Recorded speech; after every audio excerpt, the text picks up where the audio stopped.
दरवर्षी 15 जून उन्हाळ्याच्या सुट्ट्या संपून नवीन शैक्षणिक वर्षाला सुरुवात होत असते।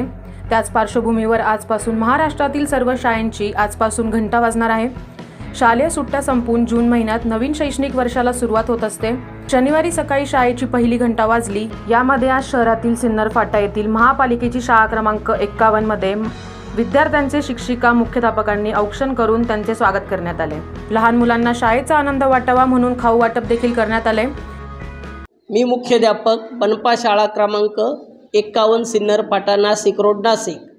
आज शाळेचा पहिला दिवस 15 जून 2024। आज पाठ्यपुस्तक व नवागतांचे स्वागत हा कार्यक्रम आमच्या शाळेमध्ये साजरा करण्यात आला। या प्रसंगी शाळा व्यवस्थापन समितीचे अध्यक्ष तसेच पालकवर्ग आणि सर्व शिक्षक उपस्थित होते। या कार्यक्रमामध्ये नवागत विद्यार्थ्यांचे स्वागत करून त्यांचं औक्षण करण्यात आलं आणि विद्यार्थ्यांना चॉकलेट, पुस्तक, खाऊ याचं वाटप करण्यात आलं। नाशिक जिल्ह्यातील 4000 शाळांमध्ये आज पुस्तक वाटप करण्यात येणार आहे।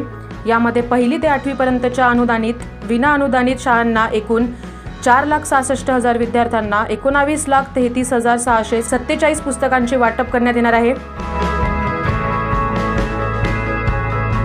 मे महिन्याच्या सुट्टीचा आनंद घेऊन आता चिमुकले पावले पुन्हा एकदा शाळेकडे वळाले आहेत। महाराष्ट्रातील बहुतांश शाळा आजपासून सुरू होत आहे। या निमित्त खासगी तसेच महापालिकेच्या शाळेत विद्यार्थ्यांच्या स्वागताची तयारी शिक्षक व मुख्याध्यापकांनी केली आहे। आजपासून पुन्हा एकदा शाळेची घंटा खणखणणार असून शाळेत गजबज सुरू होईल। नवीन इयत्ता, नवीन युनिफॉर्म, नवीन पुस्तके मिळणार असल्यामुळे विद्यार्थी देखील खुश आहेत।